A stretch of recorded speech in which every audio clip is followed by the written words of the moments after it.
Avant de commencer l'histoire, dites-nous d'où vous nous regardez en laissant un commentaire ci-dessous. Si vous aimez cette vidéo, n'oubliez pas de liker et de vous abonner. Passez une merveilleuse journée. Profitez de l'histoire, tout le monde. Manhattan, New York. Emma Larson vivait le pire jour de sa vie professionnelle lorsqu'elle reçut l'appel téléphonique qui allait tout changer. Mademoiselle Larson, la voix était nette, professionnelle, avec une touche de sophistication bostonienne, ici Abigail Foster, assistante personnelle de Monsieur Julian Foster. Je vous appelle pour confirmer votre présence au gala de charité de ce soir. Emma s'arrêta net au milieu de la foule sur le trottoir animé de la 5e avenue, manquant de faire tomber la pile de lettres de refus qu'elle portait, ainsi que son 3e café de la journée. Je suis désolé, je pense qu'il y a une erreur. Oh, merveilleux, je suis tellement contente de vous avoir jointe. Monsieur Foster est très impatient de vous rencontrer. Votre table est réservée pour 20 heures, et comme nous en avons discuté, vous serez assise à ses côtés en tant que son invité spécial pour la soirée. Les médias seront présents. Attendez, les médias? Emma cria presque, ce qui fit qu'un homme d'affaires en costume coûteux s'écarta largement d'elle. Je pense que vous avez contacté la mauvaise personne. Je suis Emma Larson, journaliste indépendante, actuellement sans emploi, et je n'ai aucune idée de qui vous pensez que je suis. Parfait. Tout correspond parfaitement. Emma Larson, 28 ans, diplômée en journalisme de Columbia, parlant 3 langues couramment. Toutes les informations sont correctes. Emma s'arrêta complètement de marcher. Comment cette femme connaissait-elle ces détails à son sujet? Foster vous offrira une compensation de 50 000 $ pour votre apparition ce soir, poursuivit Abigail avec désinvolture, comme si elle parlait de la météo.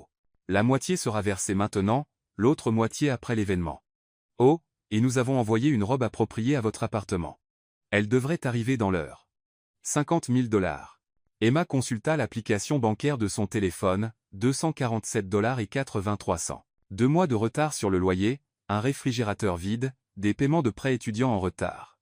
Que devrais-je faire exactement? Simplement être sa cavalière pour la soirée. Sourire. Être charmante. Je suis sûr que cela viendra naturellement. Monsieur Foster a besoin d'une petite amie convaincante pour quelques heures. Des raisons professionnelles, vous comprenez? Emma ne comprenait pas, mais 50 000 $ parlaient plus fort que sa confusion. Et si j'accepte, cela signifie que vous recevrez 25 000 $ immédiatement. Je peux effectuer le virement pendant que nous parlons. Le téléphone d'Emma vibra. Notification bancaire. Dépôt reçu, 25 000 $. Elle fixa l'écran, cligna des yeux plusieurs fois, regarda à nouveau. Le montant était toujours là. Alors, dit Abigail avec aisance, disons 20 heures? 4 heures plus tard, Emma se tenait devant le miroir de sa salle de bain, portant une robe qui coûtait plus cher que son loyer mensuel. Elle était bleu nuit, élégante mais pas ostentatoire, et épousait ses courbes comme si elle avait été faite sur mesure, ce qu'elle soupçonnait être le cas. La sonnette retentit. Emma ouvrit la porte et trouva un chauffeur en uniforme. Mademoiselle Larson, je suis ici pour vous escorter au plaza. La voiture, une Mercedes noire rutilante, donnait l'impression d'entrer dans un autre monde. Emma s'installa sur les sièges en cuir, essayant de ne pas sembler trop impressionnée, et vérifia à nouveau son téléphone. 25 000 $, de l'argent réel, sur son compte réel. Lorsqu'ils arrivèrent à l'hôtel Plaza, Emma comprit pourquoi ils avaient besoin d'une fausse petite amie. La salle de bal était remplie d'au moins 300 personnes élégamment vêtues, dont la moitié était clairement l'élite new-yorkaise. L'autre moitié semblait composée de dignitaires internationaux. Les flashs des appareils photo éclataient constamment dans la pièce.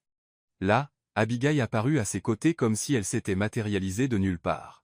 C'était une femme dans la quarantaine, impeccablement habillée, qui observa Emma avec une approbation professionnelle. « Vous êtes parfaite.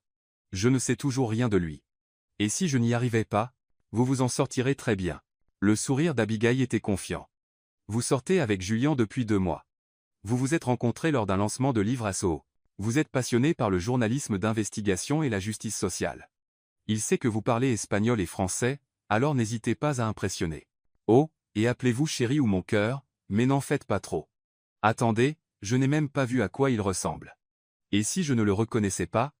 Vous le reconnaîtrez. » Abigail hocha la tête vers le centre de la pièce. « Faites-moi confiance. » Emma suivit son regard et comprit immédiatement ce qu'Abigail voulait dire. Julian Foster était grand, facilement 1,88 m, avec des cheveux noirs qu'il semblait avoir ébouriffés avec ses doigts, des épaules larges qui remplissaient parfaitement son smoking, et un sourire facile qui semblait sincère même dans cet environnement manifestement artificiel. Mais ce furent ses yeux qui retinrent son attention, verts profonds, intelligents, et lorsqu'ils croisèrent les siens à travers la foule, il y avait quelque chose qui lui fit oublier de respirer pendant un instant. « Allez-y », Abigail lui donna une légère poussée, « il vous attend ». Emma se fraya un chemin à travers la foule, son cœur battant la chamade. À quelques pas, Julien se tourna complètement vers elle, et ce sourire devint encore plus dévastateur. Emma, sa voix était profonde, chaleureuse, avec une légère pointe d'accent californien qui faisait sonner son nom comme une mélodie, « Vous êtes absolument éblouissante ». Pendant une seconde, elle oublia que tout cela était faux. La façon dont il l'avait dit, la manière dont ses yeux s'étaient illuminés en la voyant, tout semblait totalement réel. « Merci, chérie ». Le terme affectueux sortit plus naturellement qu'elle ne s'y attendait. Julien lui offrit son bras, et lorsqu'elle le prit, il se pencha pour murmurer à son oreille, « Merci de faire ça. Je sais que ça doit sembler complètement insensé. » Un peu, chuchota-t-elle en retour, souriant pour les caméras qui s'étaient déjà tournées vers eux, mais l'argent aide à supporter l'insensé. Il rit. Un rire sincère qui fit frémir son estomac. Bon à savoir que vous êtes ici pour des raisons purement mercenaires. Ça simplifie les choses. D'une certaine manière, Emma n'était pas sûre que ce soit vrai. La soirée fut irréelle. Julien était l'escorte parfaite, attentif, drôle, l'incluant dans chaque conversation. Lorsqu'un entrepreneur de la tech de la Silicon Valley se mit à parler en jargon industriel à toute vitesse, Julien dit nonchalamment, « Emma maîtrise mieux le monde de la tech que moi. Elle a écrit un article d'investigation sur la confidentialité des données qui a été repris par le Time. » C'était vrai. C'était l'un de ses derniers articles publiés avant que le travail en freelance ne se tarisse. Mais l'expression de véritable fierté sur le visage de Julien lorsqu'il le dit fit battre son cœur de manière inattendue. « Impressionnant », dit l'entrepreneur, et soudain, Emma se retrouva dans une discussion animée sur la responsabilité des entreprises pendant que Julien l'observait avec ce qui semblait être une réelle admiration. « Vous ne m'aviez pas dit que vous étiez brillante », dit-il doucement lorsque l'entrepreneur s'éloigna. « Vous n'avez pas demandé », répondit Emma, prenant une gorgée de champagne qui coûtait probablement plus cher que son budget hebdomadaire d'épicerie. « Qu'est-ce qu'Abigail ne vous a pas dit d'autre à mon sujet ? » ?»« Apparemment, tout ce qui est important. » Julien l'étudia avec curiosité, comme le fait que vous allez être impossible à oublier. Les mots restèrent suspendus entre eux, chargés de quelque chose qui n'était clairement pas dans leur arrangement. Le reste de la soirée passa dans un tourbillon de conversations, de photographies, et une prise de conscience croissante que Julianne Foster n'était pas ce qu'elle attendait d'un milliardaire qui devait engager une fausse petite amie. Il était vif, avait un sens de l'humour mordant, et traitait tout le monde, du personnel de service aux autres milliardaires, avec le même respect naturel. Plus troublant encore, il semblait véritablement intéressé par ce qu'elle avait à dire, pas seulement un intérêt poli de faux petit ami, mais un véritable engagement avec ses pensées sur le journalisme, la politique, les questions sociales. Lorsqu'il fut temps de partir, Emma réalisa qu'elle ne voulait pas que la soirée se termine. « Merci », dit Julien alors qu'ils atteignaient l'entrée de l'hôtel, « vous avez été parfaite. » « Mieux que parfaite. » C'était vraiment amusant, Emma hésita, « Julien, puis-je vous demander quelque chose ? Pourquoi aviez-vous besoin d'une fausse petite amie ?» Il la regarda longuement, et quelque chose changea dans son expression. « Ma famille pense que je devrais être marié à mon âge, surtout ma grand-mère, qui contrôle la majorité des parts de notre entreprise. » Il passa une main dans ses cheveux, les ébouriffant d'une manière qui n'aurait pas dû être attirante, mais l'était absolument. Ce soir était crucial pour certains partenariats internationaux, et elle a clairement dit que si je me présentais seul encore une fois, il y aurait des conséquences. « Alors, vous avez engagé une petite amie ?» Abigail l'a fait. « Je ne connaissais même pas votre nom jusqu'à cet après-midi. » Il s'arrêta. « D'ailleurs, comment Abigail a-t-elle obtenu vos informations ? » Elle est restée très vague quand je lui ai posé la question. Une étrange sensation remonta le long de la colonne vertébrale d'Emma. « Je ne sais pas. Je pensais que vous le saviez. » Ils se regardèrent, et Emma eut l'impression désagréable qu'il manquait quelque chose d'important à eux deux. « La voiture vous ramènera chez vous, » dit finalement Julien. « Et Emma, si vous le souhaitez, peut-être pourrions-nous dîner à nouveau. Pas de caméra, pas de contrat, juste pour le plaisir. » Le cœur d'Emma fit un bond. « Ça me plairait. » Son sourire était le même que celui qui lui avait fait oublier que c'était une mise en scène. Alors, c'est un rendez-vous. Une heure plus tard, de retour chez elle, Emma vérifia son téléphone et vit que le paiement restant avait été transféré. 50 000 $, assez pour résoudre tous ses problèmes immédiats et bien plus encore. Mais en se préparant à se coucher, Emma réalisa qu'elle ne pensait pas à l'argent. Elle pensait à des yeux verts profonds et à la manière dont Julian avait prononcé son nom. Elle pensait à son rire sincère et à la façon dont il avait traité tout le monde au gala avec un respect naturel.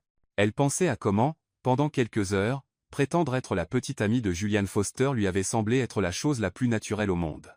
Son téléphone vibra. Un texto d'un numéro inconnu. « J'ai passé une soirée incroyable. Café demain ? Julien. » Emma sourit à son téléphone. Être qu'Abigail Foster avait fait l'erreur parfaite. Mais en s'endormant, une pensée persistante la tourmentait. Comment Abigail avait-elle obtenu ces informations personnelles aussi facilement? Et pourquoi avait-elle choisi Emma spécifiquement parmi toutes les femmes de New York? 3 jours plus tard, Manhattan.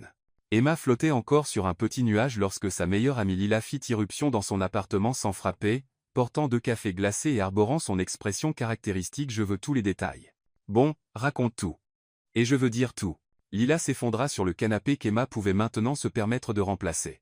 Tu disparais pour une soirée, tu reviens avec des vêtements de créateur et cet éclat mystérieux, tu payes 3 mois de loyer en liquide, et tu penses que je ne vais rien remarquer. Emma tenta de paraître innocente. J'ai décroché une mission en freelance.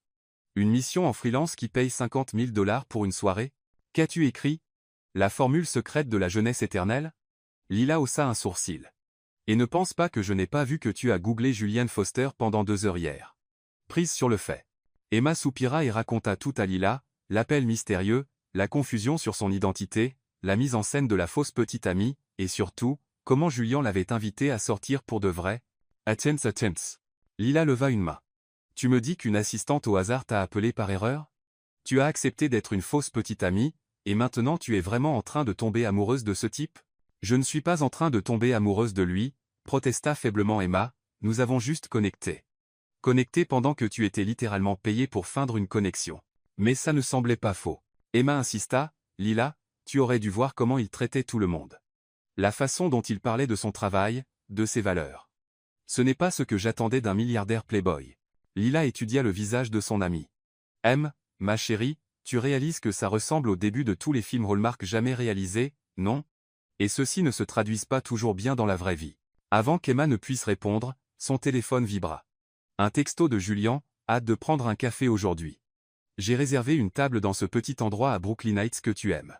Emma fronça les sourcils. Je n'ai jamais mentionné un endroit à Brooklyn Heights. Quoi? Lila se pencha pour lire le message. Il dit que j'ai mentionné un café à Brooklyn Heights, mais nous n'avons jamais parlé de lieu spécifique. Une expression étrange traversa le visage de Lila. Qu'a dit exactement cette Abigail à propos de pourquoi ils t'ont choisi? Elle a dit qu'ils avaient mes informations, nom, âge, éducation, langue. Elle semblait tout savoir sur moi. Et tu n'as pas trouvé ça bizarre? J'étais fauché et désespéré. 50 000 $ ne te font pas poser trop de questions. Lila resta silencieuse un moment, puis attrapa l'ordinateur portable d'Emma. Quel est le nom complet de Julian encore? Julian Foster. Pourquoi? Julian Thomas Foster, lut Lila dans un article de Forbes, PDG de Foster Enterprises, l'une des plus grandes firmes de conseil en technologie d'Amérique. MBA de Harvard. Parle 4 langues. Jamais marié. Elle s'arrêta. Regarde ça. Elle tourna l'ordinateur. Il y avait une photo de Julian à une conférence d'affaires. Et à ses côtés, l'air très professionnel, se tenait une femme qu'Emma reconnut. C'est Abigail, mais regarde la légende. Emma lut à voix haute. Julianne Foster avec sa partenaire commerciale et sœur, Abigail Foster. Sa sœur. Lila répéta. Sa sœur a orchestré tout ça. Une prise de conscience froide envahit Emma. Mais pourquoi sa propre sœur? Lila tapait déjà. Laisse-moi chercher Emma Larson, journaliste à Manhattan. Oh mon Dieu. Quoi? Il y a des tonnes d'Emma Larson à New York. Mais regarde ça. Elle cliqua sur un profil LinkedIn. Emma Larson, 28 ans, journaliste, diplômée de Columbia, parle 3 langues. C'était une autre femme. Même âge, même parcours, mais clairement pas Emma. Elle vit à Brooklyn Heights, continua Lila en lisant, près du café que Julian a mentionné. Et regarde sa photo. La femme sur la photo était magnifique, grande, blonde, élégante, tout ce qu'Emma sentait qu'elle n'était pas. C'est elle qu'il voulait engager, dit lentement Emma. C'est le type de Julian. Ça devient encore plus étrange, dit Lila, faisant défiler d'autres résultats de recherche. Cette Emma Larson a récemment été présentée dans la liste des étoiles montantes de moins de 30 ans de Vanity Fair. Elle dirige sa propre entreprise de médias. La voix de Lila s'éteignit. Quoi? Elle sort avec quelqu'un, un entrepreneur de la tech de la Silicon Valley. Lila leva les yeux vers Emma. Je ne pense pas que ce soit juste une erreur au hasard. Le téléphone d'Emma sonna. Le nom de Julian apparut à l'écran. Réponds, chuchota Lila, mais sois prudente. Salut, Julian. Emma, je suis désolé, mais je dois annuler le café. Sa voix semblait étrange, tendue. Quelque chose d'inattendu est survenu. Tout va bien? Oui. Peut être qu'on peut reprogrammer. Il y avait quelque chose dans son ton qui fit chuter l'estomac d'Emma. Julien, est-ce qu'il s'est passé quelque chose? Une pause. Puis-je te demander quelque chose? Et s'il te plaît, sois honnête. Bien sûr.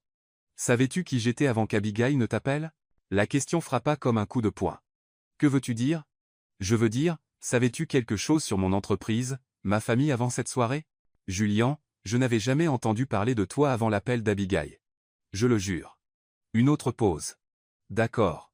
Je t'appellerai plus tard. Il raccrocha, laissant Emma fixer son téléphone. Ça n'avait pas l'air bon, observa Lila. Non, pas du tout. Emma s'effondra sur le canapé. Lila, et si tout cela avait été orchestré, et si quelqu'un voulait que je rencontre Julien spécifiquement? Mais qui et pourquoi? Avant qu'Emma ne puisse répondre, on frappa à la porte. Elle ouvrit et trouva un coursier avec une enveloppe à son nom.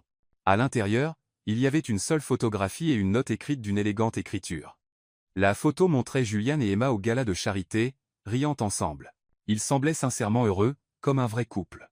La note disait « Certaines erreurs sont destinées à arriver. Ne laissez pas l'orgueil gâcher ce qui pourrait être magnifique. Un ami qui croit en la destinée. » D'accord, c'est officiellement creepy, dit Lila, lisant par-dessus l'épaule d'Emma. Le téléphone d'Emma vibra à nouveau. Cette fois, c'était un appel du numéro qu'Abigail avait utilisé. Ne réponds pas, avertit Lila. Mais Emma en avait assez d'être confuse et manipulée. Elle répondit, Abigail? En fait, c'est Julien. Sa voix était tendue. J'ai emprunté le téléphone d'Abigail parce que j'avais des questions pour elle. Des questions sur la manière dont elle t'a trouvé, et elle n'y répond pas très bien. Mais j'ai trouvé quelque chose d'intéressant dans son bureau. Quoi? Un dossier à ton nom. Ton vrai dossier, pas celui de l'autre Emma Larson. Des photos de toi, ton adresse, ton historique professionnel, même ton café préféré. Julien s'arrêta. Quelqu'un t'a surveillé, Emma, pendant des semaines. L'appartement sembla soudain très froid. Julien, je n'ai rien à voir avec ça. Je le jure. Je te crois. Mais quelqu'un voulait que nous nous rencontrions, et ils ont déployé des efforts considérables pour que cela arrive. Sa voix s'adoucit légèrement. La question est pourquoi? Emma regarda à nouveau la photographie, eux deux riant, semblant si naturels ensemble. Peut être, dit-elle lentement, devrions-nous le découvrir ensemble. Que veux-tu dire? Je veux dire, celui qui a fait ça voulait clairement que nous soyons ensemble. Peut être qu'au lieu de lutter contre ça, nous devrions découvrir qui et pourquoi. C'est soit très courageux, soit très insensé. Probablement les deux. Mais Julien, ce que nous avons eu cette soirée, cette connexion, était-ce réel pour toi? Une longue pause. Oui, c'était réel. Alors peut être que c'est ce qui compte. Emma, tu réalises que quelqu'un nous a manipulés tous les deux. Ça pourrait être dangereux. Ou ça pourrait être la meilleure erreur qui nous soit jamais arrivée. Une autre pause. Es-tu toujours aussi optimiste face à des situations potentiellement dangereuses? Seulement quand elles impliquent des milliardaires séduisants et des sœurs mystérieuses. Julien rit, ce même rire sincère du gala de charité. D'accord, mais nous faisons ça prudemment. Et ensemble. Emma accepta. Après avoir raccroché, Lila secoua la tête. Tu sais que c'est fou, non? Complètement fou, acquiesça Emma, mais elle souriait. Mais Lila, et si celui qui a fait ça nous avait vraiment rendu service? Et s'ils avaient vu quelque chose que nous ne pouvions pas voir nous-mêmes? Ou s'ils étaient des psychopathes complets essayant de vous manipuler tous les deux pour une raison inconnue? Eh bien, dit Emma, regardant à nouveau la photo d'elle et Julien, je suppose que nous sommes sur le point de le découvrir. Ce soir-là, le Penthouse de Julien, Upper East Side. Le Penthouse de Julien surplombait Central Park, et dans des circonstances normales, Emma aurait été sans voix devant la vue. Mais ce soir, elle était plus concentrée sur le mur de photos de famille que Julien lui montrait, essayant de reconstituer le puzzle des motivations d'Abigail. Là, Julien pointa une photo de lui avec une femme élégante plus âgée, c'est ma grand-mère, Evelyn Foster, la matriarche de la famille dont je t'ai parlé. Elle me met la pression pour que je me marie depuis que j'ai 30 ans. Elle a l'air redoutable, observa Emma, étudiant la femme aux cheveux argentés qui dégageait une autorité même sur une photo de famille décontractée. Elle l'est. Elle a construit la branche technologique de notre entreprise de toutes pièces après que mon grand-père se concentrait sur les investissements traditionnels. Julienne passa à une autre photo. Et voici Abigail avec nos parents. Ils sont morts dans un accident de voiture quand j'avais 22 ans et elle 18. Le cœur d'Emma se serra. Julien, je suis vraiment désolé. Ça fait 10 ans, mais ça nous a rendus, Abigail et moi, incroyablement proches. Nous n'avions que l'un l'autre et grand-mère Evelyne. Son expression s'assombrit légèrement, c'est pourquoi ce qu'elle a fait semble une telle trahison. Emma étudiait les photos lorsqu'un détail attira son attention. Julian, qui est-ce? Elle pointa une jeune femme présente sur plusieurs photos, toujours proche de Julian, mais semblant d'une certaine manière séparée du groupe familial. La mâchoire de Julien se crispa. C'est Lorraine Caldwell, mon ex-fiancée. Ex-fiancée? Emma se tourna pour lui faire face. Tu n'as pas mentionné que tu avais été fiancée. Ça s'est terminé il y a 18 mois. Décision mutuelle, mais sans-on suggérer que ce n'était pas du tout mutuel. Nos familles étaient amies depuis l'enfance. Un arrangement très traditionnel, très pratique pour les affaires. Que s'est-il passé? Julienne marcha vers les grandes fenêtres, regardant les lumières de la ville. J'ai réalisé que je ne voulais pas épouser quelqu'un juste parce que ça faisait sens sur le papier. Je voulais épouser quelqu'un que j'aimais vraiment. Le mot amour resta suspendu entre eux, lourd de sens. Et Lorraine n'était pas ravie. Ni sa famille, ni la mienne, d'ailleurs. Julien se tourna vers Emma. Rompre ses fiançailles a endommagé certaines relations d'affaires importantes. Cela nous a coûté une fusion majeure avec le groupe Caldwell. Emma ressentit un frisson de compréhension. Julien, et si le rôle de marieuse d'Abigail n'était pas seulement lié à la volonté de ta grand-mère de te voir mariée? Et si ta famille voulait que tu épouses quelqu'un qu'il pourrait contrôler, ou quelqu'un qu'il pense meilleur pour l'entreprise que ton côté indépendant? Le téléphone de Julien vibra. Le nom d'Abigail apparut à l'écran. Réponds, dit Emma, mais mets sur haut-parleur. Abigail, dit Julien, sa voix soigneusement neutre. Jules, Dieu merci, j'essayais de te joindre. La voix d'Abigail était enjouée, mais avec une tension sous-jacente. Comment s'est passé le café avec Emma? Julien regarda Emma. Nous avons reprogrammé. Abigail, j'ai besoin de réponses. Sur la manière exacte dont tu as trouvé Emma, ses vraies coordonnées, pas des bêtises de réseau professionnel. Une pause. Jules, chéri, pourquoi toutes ces questions? N'est-ce pas suffisant que ça ait parfaitement fonctionné? Vous étiez absolument magiques ensemble au gala. Abigail, la voix de Julien était plus tranchante maintenant. J'ai trouvé le dossier de surveillance dans ton bureau. Celui avec les photos d'Emma et ses informations personnelles remontant à des semaines. Silence à l'autre bout. Abigail. D'accord, très bien. La voix d'Abigail changea, devenant plus sérieuse. Tu te souviens du café Gramercy? Tu y vas tous les mardis matins pour ta réunion avec les avocats des brevets. Julien fronça les sourcils. Oui, il y a 4 semaines, tu as aidé une jeune femme qui avait fait tomber son sac d'ordinateur sous la pluie. Tu lui as donné ton parapluie et tu l'as aidé à sauver son travail. Le souffle d'Emma se bloqua. Elle se souvenait parfaitement de ce matin-là. Elle se précipitait pour rencontrer un client potentiel, maladroite et stressée, lorsqu'un inconnu aimable avait littéralement sauvé son ordinateur et son projet. C'était toi, dit Julien, fixant Emma. Tu as été si gentil avec moi, murmura Emma, je ne l'ai jamais oublié. Apparemment, Abigail non plus, dit Julien, regardant toujours Emma, mais parlant au téléphone. Tu observais. J'avais un déjeuner d'affaires à la table près de la fenêtre, admit Abigail. Et Jules, la façon dont tu l'as regardé. Je ne t'avais jamais vu regarder quelqu'un comme ça, pas même Lorraine. Alors, tu as décidé de nous manipuler tous les deux. J'ai décidé de donner un coup de pouce au destin. La composure d'Abigail se fissurait. Jules, tu as été malheureux depuis que tu as rompu avec Lorraine. Et cette fille, Emma, elle rayonnait pratiquement quand tu l'as aidée. Je pouvais le voir de l'autre côté du café. Alors, tu l'as fait enquêter. Je l'ai fait rechercher. C'est différent. Pas pour moi. Jules, écoute. Non, toi, écoute. La voix de Julien était glaciale maintenant. Tu as violé notre vie privée à tous les deux. Tu nous as manipulés dans une fausse relation. Et tu l'as fait sans notre consentement. Je l'ai fait parce que je t'aime. Le masque professionnel d'Abigail glissa complètement. Jules, notre famille te pousse à te réconcilier avec Lorraine depuis des mois. Grand-mère Evelyne, le conseil d'administration, même les Caldwell espèrent encore que tu reviendras à la raison. Emma sentit le sang se retirer de son visage. C'était plus qu'une simple pression familiale. Il se moque de ton bonheur, continua Abigail, la voix chargée d'émotion. Il se soucie des cours des actions et des opportunités de fusion. La famille de Lorraine contrôle toujours 15% des actions de Foster Enterprise, et il menace de les vendre à nos concurrents si tu ne... Si je ne quoi? La voix de Julien était mortellement calme. Si tu ne redonnes pas une chance à cette relation. Et tu pensais qu'engager Emma résoudrait ça? Comment, exactement?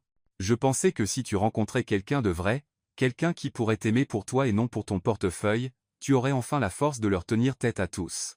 Emma trouva sa voix. Abigail, qu'est-ce qui te fait penser que je suis la bonne personne pour ça? Parce que tu ne savais pas qui il était quand tu l'as rencontré au café, mais tu lui as souri comme s'il avait illuminé toute ta journée. Parce que quand il t'a aidé, Tu l'as regardé comme s'il était un héros, pas un compte bancaire. Et, la voix d'Abigail s'adoucit, parce que j'ai vu mon frère être seul pendant 18 mois, ayant peur de faire confiance à quelqu'un de nouveau parce qu'il pense que tout le monde en veut à son argent. Mais avec toi, même dans des circonstances fictives, il était à nouveau lui-même. Julien fixait Emma, et elle pouvait voir qu'il traitait toutes ces informations. Il y a autre chose que vous devez savoir tous les deux, dit doucement Abigail. Quoi encore demanda Julien, semblant plus résigné qu'en colère. Grand-mère Evelyne veut rencontrer Emma demain. Julien se figea. Quoi? Elle a vu les photos du gala de charité dans la section Société du Times. Elle est intriguée. Abigail, absolument pas. Jules, elle arrive en avion des Hamptons spécifiquement pour la rencontrer. Si tu ne viens pas avec Emma alors je ne viens pas. Grand-mère Evelyne devra être déçue. Elle a dit que si tu te présentes sans ta petite amie, elle supposera que tu n'es sérieux avec personne et elle soutiendra la recommandation du conseil concernant Lorraine. Emma vit Julien blêmir. Quelle recommandation du conseil? La proposition de fusion. La famille de Lorraine propose d'abandonner leur menace de vendre leurs actions si tu acceptes une période de réconciliation de 6 mois, ce qui est juste un code pour remets-toi avec elle ou perds l'entreprise, dit Julien sombrement. À peu près, admit Abigail. Emma observa le visage de Julien alors qu'il réalisait le piège dans lequel il était. Ce n'était pas seulement une question d'attente familiale. C'était une question de l'œuvre de sa vie. Julien, dit doucement Emma, peut être que je devrais la rencontrer. Non, je ne te traînerai pas dans ce désordre. J'y suis déjà. Et d'ailleurs, elle esquissa un petit sourire, je suis curieuse de rencontrer la femme qui a élevé quelqu'un comme toi. Emma, tu ne comprends pas. Ma grand-mère est redoutable. Elle verra à travers toute prétention immédiatement. Alors nous ne prétendons pas. Nous lui disons la vérité, que nous nous sommes rencontrés par hasard, que nous apprenons à nous connaître, et que nous ne faisons aucune promesse concernant l'avenir. Julien la regarda longuement. Tu es sérieuse. Je suis sérieuse.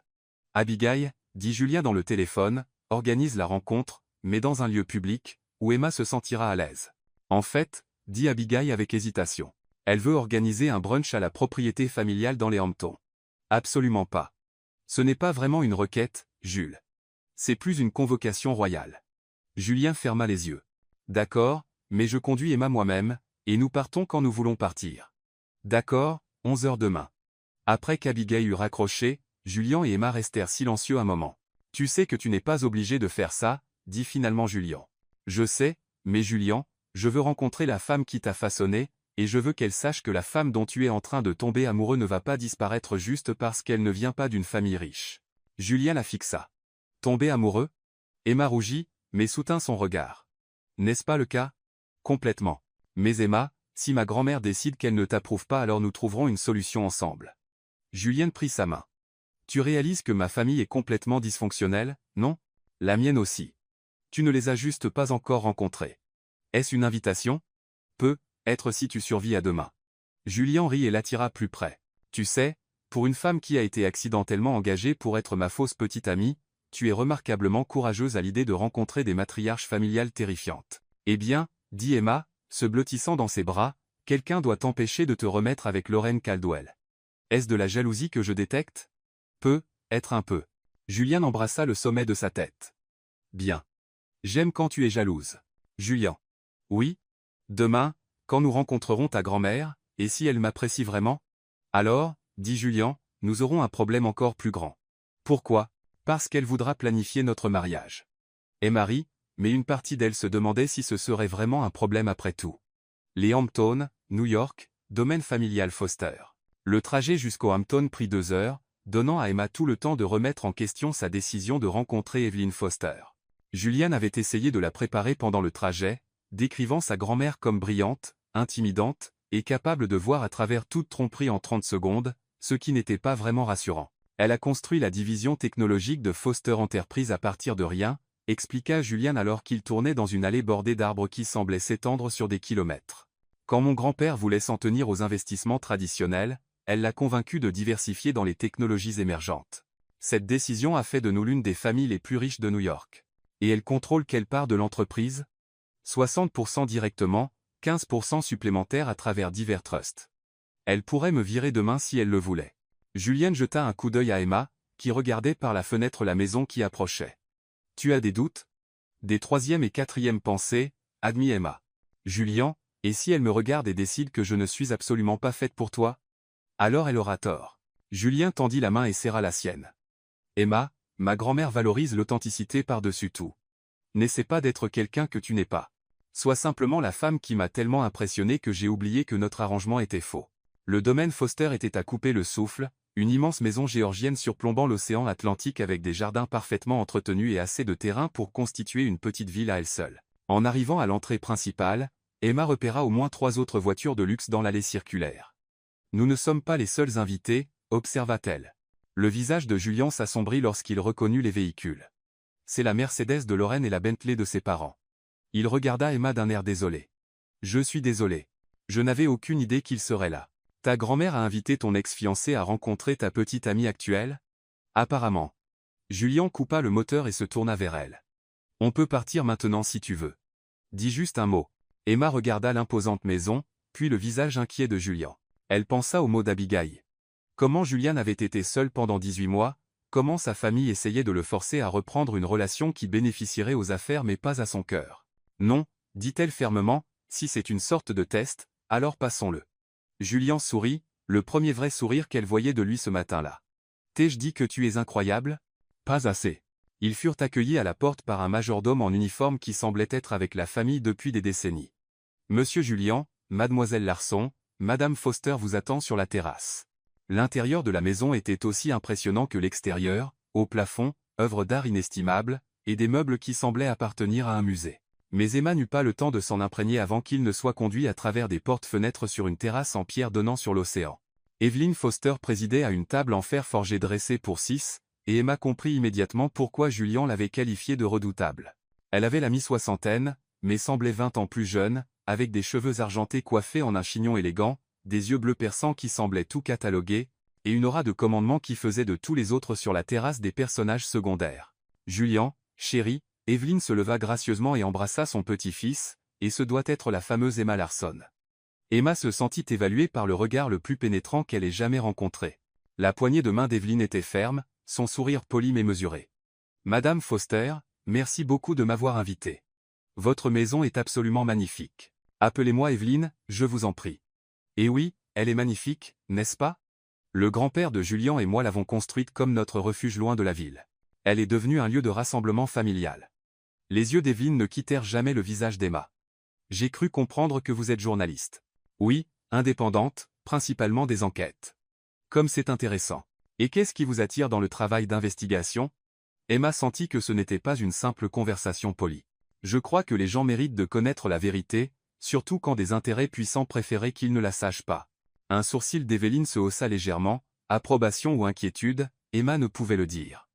Julien, une voix familière interrompit, quelle agréable surprise.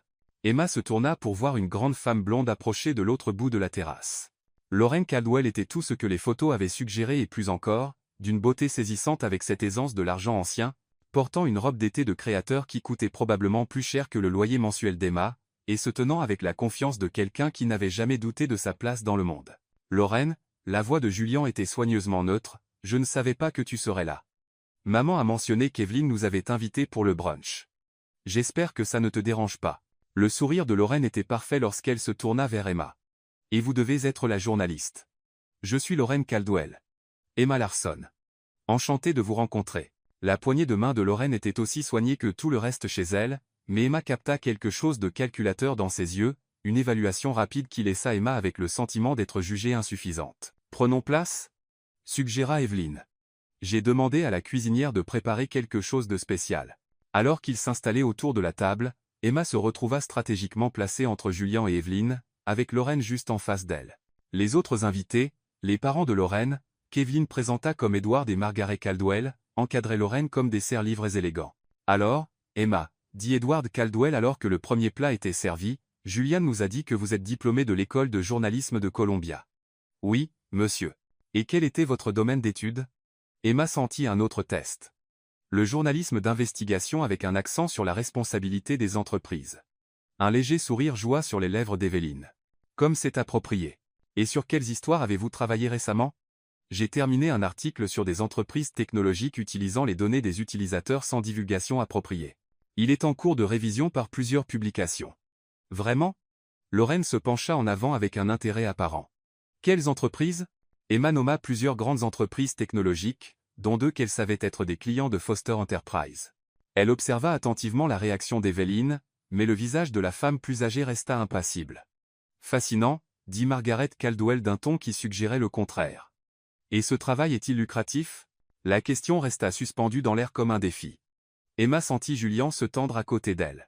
Ça peut l'être, répondit Emma calmement, quand les publications sont prêtes à payer pour des recherches approfondies et des vérifications des faits. Bien sûr, le travail en freelance doit être si imprévisible, dit Lorraine avec une sympathie apparente. L'incertitude, les revenus irréguliers. J'imagine qu'il doit être difficile de planifier l'avenir. Emma réalisa qu'on la provoquait délibérément. Lorraine soulignait, de la manière la plus polie possible, qu'Emma était financièrement instable et donc inappropriée pour quelqu'un dans la position de Julian. Je trouve que l'incertitude rend la vie intéressante, répondit Emma, et l'intégrité compte plus pour moi qu'un salaire stable. Comme c'est admirable, dit Evelyn, et cette fois, Emma était certaine de déceler une approbation dans la voix de la femme plus âgée. Dites-moi, Emma, qu'avez-vous pensé du gala de charité de l'autre soir? C'était révélateur. Je n'avais aucune idée de tout le bien qui pouvait être accompli lorsque des gens avec des ressources décident de les utiliser de manière responsable. Et qu'avez-vous pensé du discours de Julian sur les initiatives technologiques durables?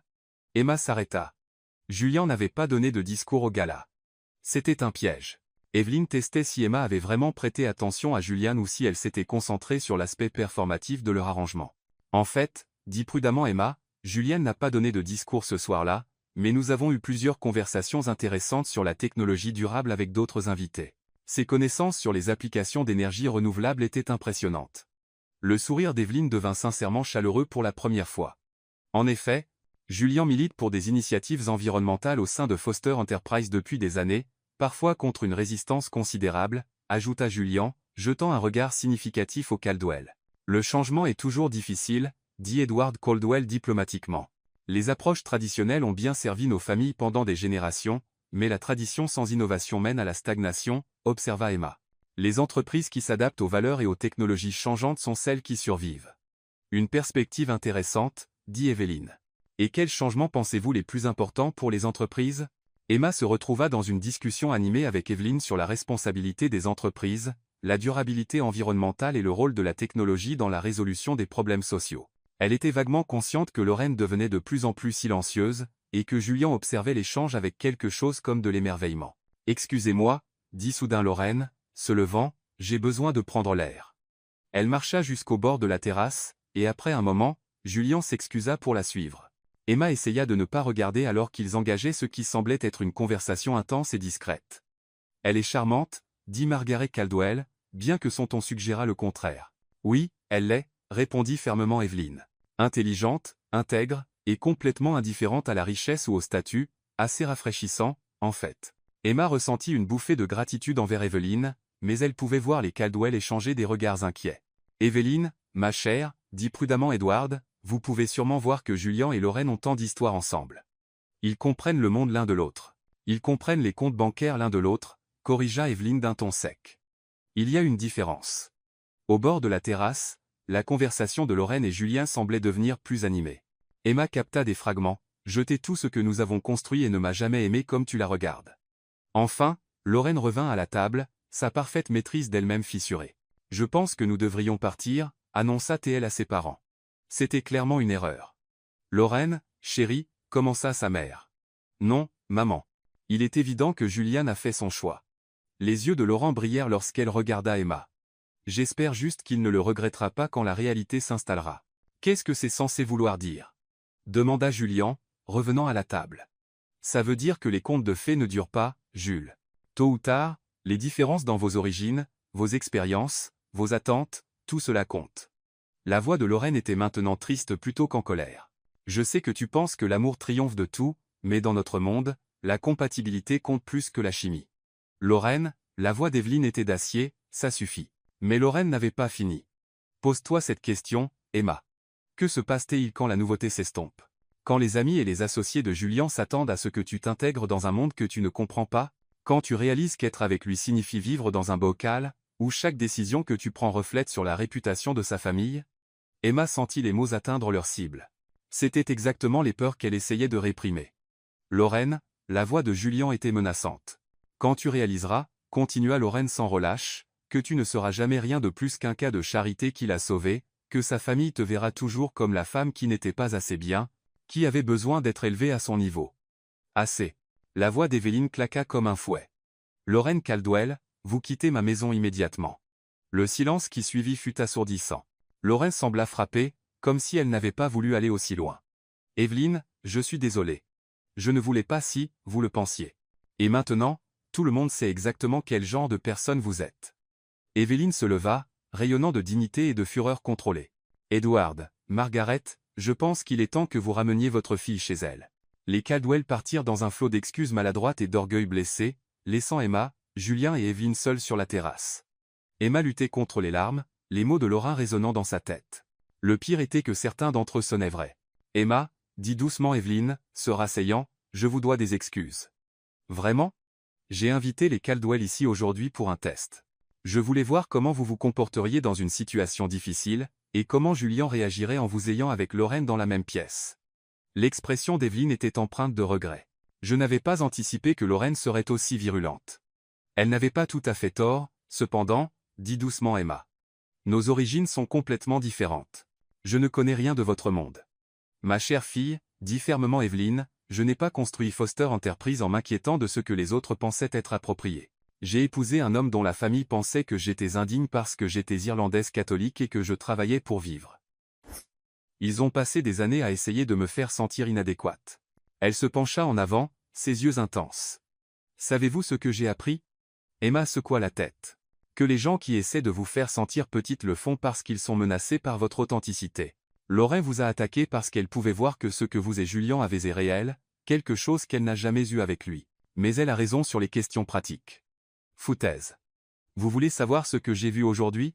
J'ai vu une jeune femme qui a tenu tête dans une conversation avec certaines des personnes les plus influentes de la côte Est, qui a montré de la grâce sous pression et n'a pas renié ses principes lorsqu'on l'a défié, qui rend clairement mon petit-fils plus heureux que je ne l'ai vu depuis des années.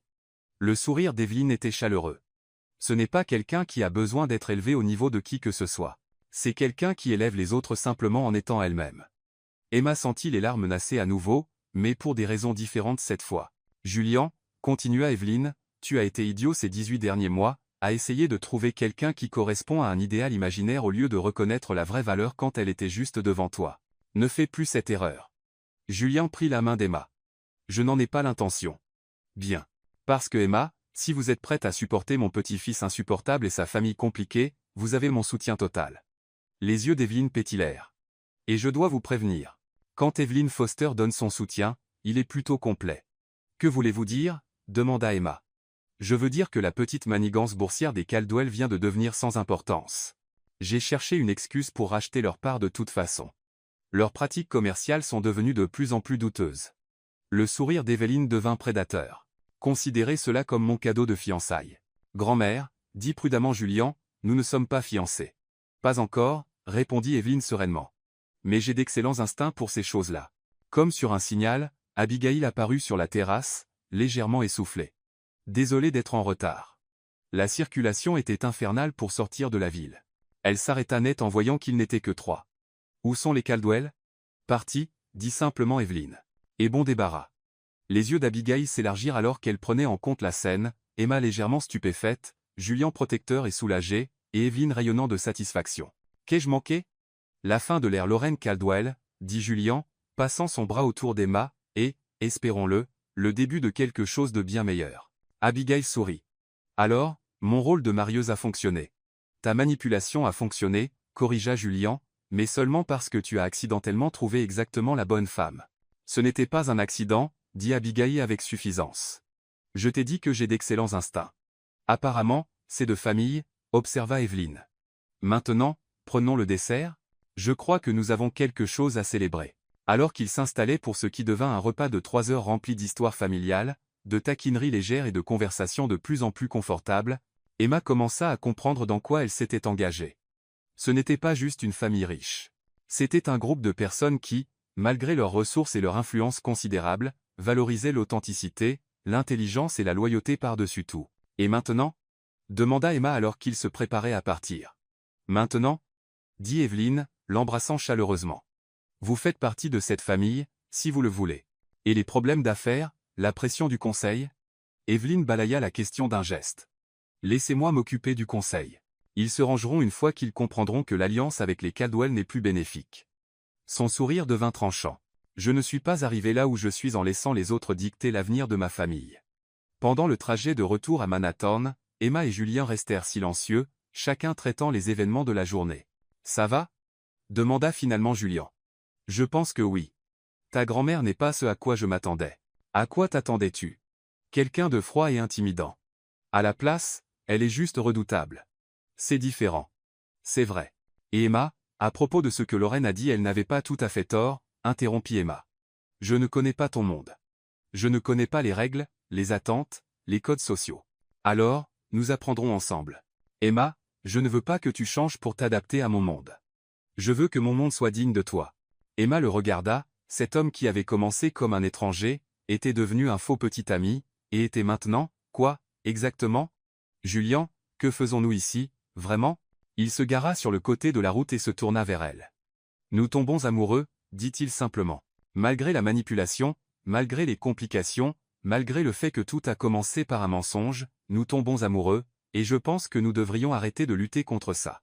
Emma étudia son visage. La mâchoire forte, les yeux verts qui avaient capté son attention cette première nuit, l'expression d'honnêteté complète. Ta grand-mère a dit qu'elle avait d'excellents instincts pour les fiançailles. C'est vrai. C'est même un peu effrayant. Julien. Oui? Je pense que je suis prête à arrêter de lutter contre ça, moi aussi. Il l'embrassa alors, là, sur le bord de la route, avec le soleil se couchant derrière eux et les lumières de la ville commençant à scintiller devant. Et pour la première fois depuis que cette folle aventure avait commencé, Emma ne pensait pas à l'argent, à la manipulation ou aux différences sociales. Elle pensait que parfois, les meilleures erreurs sont celles qui vous mènent exactement là où vous devez être.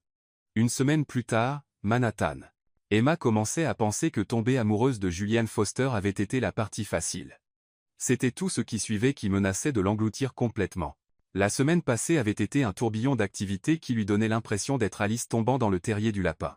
Evelyne n'avait pas perdu de temps pour tenir sa promesse de gérer les complications commerciales.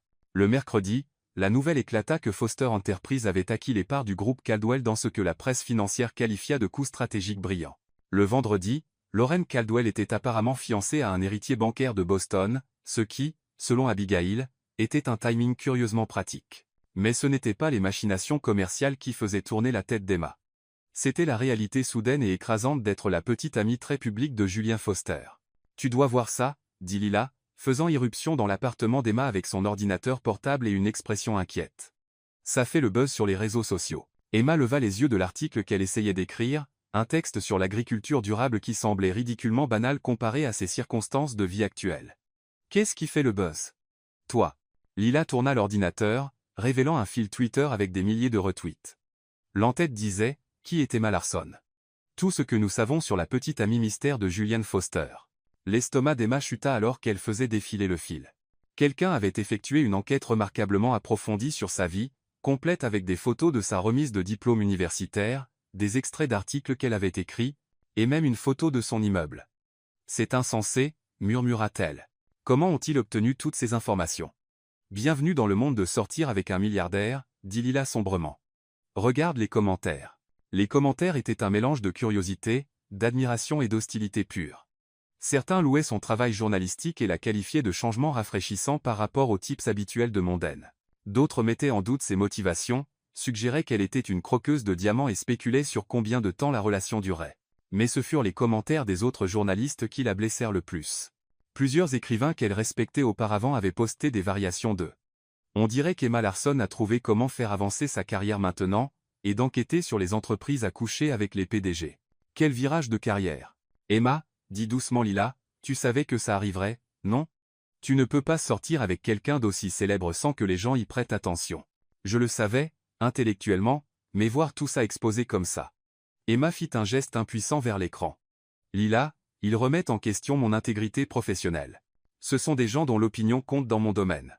Son téléphone sonna. Le nom de Julianne apparut à l'écran. Salut, répondit-elle, essayant de sembler normale. As-tu vu les trucs sur les réseaux sociaux? Sa voix était tendue de colère. Lila me les montre maintenant. Je suis tellement désolée, Emma. J'aurais dû anticiper ça. J'aurais dû mieux te préparer. Ma publiciste travaille déjà sur le contrôle des dégâts. Ta publiciste? Sarah Thompson. Elle gère toutes les relations avec les médias pour Foster Enterprise. Elle est très compétente dans son travail. L'idée d'avoir besoin d'une publiciste pour gérer sa vie personnelle semblait irréelle. Julian, je ne sais pas si je suis faite pour ce niveau de scrutiny. Tu ne devrais pas avoir à l'être. Écoute, je viens chez toi. Nous devons parler de comment gérer ça. Après qu'il eut raccroché, Emma continua à faire défiler les publications sur les réseaux sociaux, chacune la faisant se sentir plus petite et plus exposée. Lila s'assit à côté d'elle, offrant un soutien silencieux. « Tu sais ce qu'il y a de pire ?» dit enfin Emma. Certains de ces commentaires ne sont pas faux. Je viens d'un monde complètement différent de celui de Julian. Je suis en difficulté financière, et oui, être avec lui change mes perspectives professionnelles. Et alors ? Tu penses être la première personne à tomber amoureuse à travers les classes sociales ? Tu penses qu'Evelyn Foster n'a pas fait face aux mêmes critiques quand elle a épousé cette famille ? C'était différent. Elle construisait quelque chose, elle créait de la valeur. Je suis juste. Là. Lila attrapa l'ordinateur portable et le ferma fermement. Emma Larson, tu es l'une des journalistes d'investigation les plus talentueuses que je connaisse. Tu as dénoncé la corruption, tenu des gens puissants responsables, et tu l'as fait tout en survivant à peine financièrement parce que tu refuses de compromettre tes principes. Ne laisse pas une bande de trolls sur Internet te faire oublier qui tu es. Avant qu'Emma ne puisse répondre, on frappa à la porte. Elle ouvrit et trouva Julian, l'air inhabituellement ébouriffé, accompagné d'une femme dans la quarantaine aux cheveux noirs parfaitement coiffés et à l'expression d'urgence contrôlée. « Emma, voici Sarah Thompson, » dit Julian. « Sarah, Emma Larson. » La poignée de main de Sarah était vive et professionnelle. « Mademoiselle Larson, nous devons discuter de la stratégie immédiatement. L'histoire se propage plus vite que prévu, et nous devons prendre les devants. »« Stratégie pourquoi, exactement ?» demanda Emma, se sentant de plus en plus submergée. « Pour gérer votre image publique. En ce moment, le récit est écrit par d'autres personnes, blogueurs, chroniqueurs de potins, utilisateurs de réseaux sociaux qui ne vous connaissent pas. Nous devons créer un contre-récit qui vous présente sous le bon jour. Je suis désolé, mais je ne veux pas être présenté sous aucun jour. Je veux juste qu'on me laisse tranquille pour faire mon travail et vivre ma vie. » Sarah et Julian échangèrent un regard. « Mademoiselle Larson, » dit prudemment Sarah, « je comprends que c'est écrasant, mais vous sortez avec l'un des hommes d'affaires les plus en vue d'Amérique. La vie privée n'est plus une option. Le mieux que nous puissions faire est de contrôler le message. » Qu'est-ce que ça signifie concrètement ? Sarah sortit une tablette et commença à faire défiler ce qui semblait être une présentation détaillée. Nous commençons par une interview soigneusement élaborée, être avec Vanity Fair ou Harper's Bazaar. Quelque chose qui vous positionne comme une professionnelle accomplie qui se trouve être en relation avec Julian, pas comme une personne insignifiante qui a eu de la chance. « Mais je suis une personne insignifiante qui a eu de la chance, » protesta Emma. « Non, » dit fermement Julian, « vous êtes une journaliste accomplie qui se trouve sortir avec moi. Il y a une différence significative. » Sarah hocha la tête avec approbation. « Exactement. Nous mettons en avant votre formation, vos réalisations professionnelles, votre engagement pour la justice sociale. Nous positionnons cela comme une rencontre d'égaux. Sauf que nous ne sommes pas égaux, » dit Emma. « Julian possède des entreprises. Je peux à peine payer mon loyer. »« L'égalité financière n'est pas la seule qui compte, » répondit Sarah avec aisance. « Vous apportez une égalité intellectuelle, morale, des réalisations professionnelles. Le récit devient. Un homme d'affaires prospère rencontre une journaliste brillante, trouve un partenariat intellectuel et émotionnel. Lila, qui écoutait depuis la cuisine, intervint soudain. « Et l'enquête ?» Tout le monde se tourna vers elle. « Lila, » dit Emma avec un avertissement. « Non, je pense que c'est important. Emma, tu as été tellement concentrée sur la gestion des retombées de votre relation que tu as complètement oublié le mystère derrière son commencement. » Sarah sembla confuse. « Quel mystère ?» Julian et Emma échangèrent des regards. Ils n'avaient parlé à personne en dehors de la famille de la manipulation d'Abigail ou du dossier de surveillance. « C'est compliqué, » dit finalement Julian. « Décompliquez-le, » exigea Sarah. « S'il y a des squelettes dans ce placard, je dois les connaître maintenant avant que quelqu'un d'autre ne les déterre. » Emma prit une décision. « Lila a raison. Sarah, ce que je vais vous dire ne sort pas de cette pièce, mais vous devez comprendre à quoi nous sommes vraiment confrontés. » Au cours de l'heure suivante, Emma et Julian racontèrent toute l'histoire, l'appel erroné, la mauvaise Emma Larson, la surveillance et la manipulation d'Abigail, même la note mystérieuse sur le destin. Sarah écouta avec l'intensité concentrée d'une experte en gestion de crise, prenant des notes et posant des questions précises. « Donc, laissez-moi résumer, » dit Sarah lorsqu'ils eurent fini, « votre sœur a engagé ce qu'elle pensait être une autre femme pour être votre fausse petite amie, a accidentellement engagé Emma à la place, et cette rencontre accidentelle a conduit à une vraie relation. » C'est la version simplifiée, oui, confirma Julian.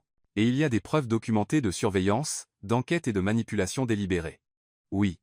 Sarah resta silencieuse un long moment, fixant ses notes. C'est soit l'histoire la plus romantique que j'ai jamais entendue, soit un cauchemar potentiel de relations publiques.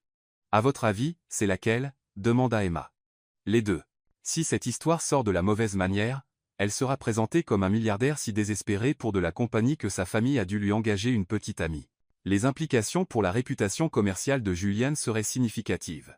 Emma sentit son cœur s'enfoncer. Elle avait été tellement concentrée sur sa propre exposition qu'elle n'avait pas pleinement considéré comment cela pourrait nuire à Julian professionnellement.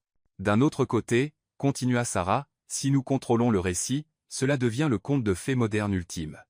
Le destin intervenant pour réunir deux personnes contre toute attente, surmontant la tromperie pour trouver un amour véritable. Vous voulez qu'on rende publique la manipulation? Demanda Julian, incrédule. Je veux qu'on la reformule, pas comme une manipulation, mais comme le destin avec un coup de pouce. Abigail devient la sœur aimante qui a vu la solitude de son frère et a orchestré une rencontre fortuite. La surveillance devient une recherche pour assurer la compatibilité. La fausse relation devient le catalyseur pour découvrir de vrais sentiments. Emma secoua la tête. Je ne veux pas mentir sur ce qui s'est passé. Nous ne mentirions pas. Nous mettrions l'accent sur certains aspects tout en minimisant d'autres. Tout est une question de perspective. Sarah, dit prudemment Julian, que se passe-t-il si nous ne faisons rien de tout cela? Si nous ignorons simplement l'attention médiatique et la laissons s'éteindre naturellement? L'expression de Sarah était sombre. Ça ne s'éteindra pas. Julian, vous êtes en première page. Votre statut relationnel affecte les cours des actions. Emma, que vous le vouliez ou non, vous êtes maintenant une figure publique. L'attention continuera, et sans une gestion active, le récit sera écrit par des gens qui n'ont pas vos intérêts à cœur. Comme pour prouver les dires de Sarah, le téléphone d'Emma commença à vibrer avec des appels de numéros inconnus. Sa boîte de réception se remplissait de demandes d'interviews, d'invitations à des événements, et d'offres pour divers contrats publicitaires. C'est insensé, murmura Emma, regardant les notifications se multiplier. C'est votre vie maintenant, dit Sarah factuellement. La question est de savoir si vous voulez avoir un certain contrôle sur elle ou la laisser vous contrôler. Julian s'assit à côté d'Emma sur le canapé. Quoi que tu décides, je te soutiendrai. Si tu veux te retirer de la vie publique, je ferai tout ce qui est en mon pouvoir pour protéger ta vie privée. Si tu veux t'engager à tes conditions, je m'assurerai que tu aies toutes les ressources nécessaires. Emma regarda autour de la pièce. Lila, dont l'inquiétude était évidente, Sarah, dont la compétence professionnelle était à la fois rassurante et intimidante. Julian, dont l'amour et le soutien étaient inébranlables, mais dont la présence même dans sa vie avait créé cette situation. J'ai besoin d'air, dit-elle soudain, se levant. J'ai besoin de réfléchir. Emma, Julian commença à se lever. Seul, s'il te plaît. J'ai juste besoin de quelques minutes pour tout assimiler. Elle attrapa sa veste et se dirigea vers la porte, laissant les trois dans son petit appartement pour discuter de son avenir sans elle. Les rues de Manhattan étaient animées par la cohue habituelle du soir, et pendant quelques minutes, Emma se permit de se fondre dans la foule de personnes anonymes vaquant à leurs occupations normales. Elle se retrouva à marcher vers Central Park, cherchant le calme relatif des sentiers bordés d'arbres. Son téléphone vibra avec un texto d'un numéro inconnu. J'ai vu les nouvelles. Félicitations pour avoir attrapé le gros poisson. J'espère que l'argent vaut ton intégrité. Un ancien collègue. Emma fixa le message, ressentant un mélange de colère et de douleur. Cette personne, quelle qu'elle soit, avait résumé toutes ses peurs en une phrase brutale. Était-elle en train de se vendre? Avait-elle compromis ses principes pour la sécurité financière et le statut social? Un autre texto, celui-ci d'un numéro qu'elle reconnut. Emma, c'est le docteur Bennett de Columbia. J'ai vu le buzz sur les réseaux sociaux. Ne laisse pas les critiques t'atteindre. Tu étais l'une de nos étudiantes les plus intègres, et je suis sûr que tu l'es toujours. Fier de toi. Professeur B. Le professeur Bennett avait été son instructeur en éthique et son conseiller de thèse. Son message lui tira des larmes, mais apporta aussi de la clarté. Elle n'était pas la même personne qui avait commencé ce voyage il y a une semaine, mais elle était toujours fondamentalement elle-même. La question n'était pas de savoir si elle compromettait son intégrité. C'était de savoir si elle était assez forte pour la maintenir sous une pression sans précédent. Son téléphone sonna. Le nom d'Evelyn Foster apparut à l'écran. Madame Foster. Evelyn, ma chère. Et j'appelle parce qu'Abigail m'a parlé de la situation sur les réseaux sociaux. Comment tiens-tu le coup? Emma se retrouva à déverser ses peurs et frustrations à la grand-mère de Julian. Les critiques professionnelles, l'examen public, le sentiment d'être submergée par des forces hors de son contrôle. Emma, dit Evelyn lorsqu'elle eut fini, puis-je te raconter une histoire? Bien sûr. Quand j'ai épousé le grand-père de Julien en 1968, j'avais 23 ans et je travaillais comme secrétaire dans une firme d'investissement. Henry Foster avait 35 ans, venait d'hériter de l'entreprise familiale, et était considéré comme l'un des célibataires les plus convoités de New York. Les pages société s'en sont données à cœur joie. Emma s'installa sur un banc du parc, écoutant attentivement. Ils m'ont traité de croqueuse de diamants, d'arriviste, de secrétaire qui avait séduit pour accéder à la richesse. Les critiques étaient vicieuses et incessantes. J'ai pleuré pendant des semaines. Qu'est-ce qui a changé? J'ai réalisé que leur opinion de moi importait bien moins que l'opinion que j'avais de moi-même. Et plus important encore, j'ai compris que j'avais le choix. Je pouvais laisser leurs critiques me diminuer, ou je pouvais les utiliser comme une motivation pour leur prouver qu'ils avaient tort. Comment leur avez-vous prouvé qu'ils avaient tort? En devenant indispensable. En apprenant tout ce que je pouvais sur l'entreprise, en contribuant avec des idées et des perspectives qui ont aidé l'entreprise à croître. En gagnant ma place par la compétence plutôt que simplement par le mariage. La voix d'Evelyne se fit plus forte. Emma, vous avez des compétences et des talents qui ont attiré l'attention de Julien bien avant qu'il ne connaisse votre nom. Ne laissez personne, y compris vous-même, l'oublier. Mais la situation est si compliquée maintenant. La publicité, l'examen. La situation est ce que vous en faites.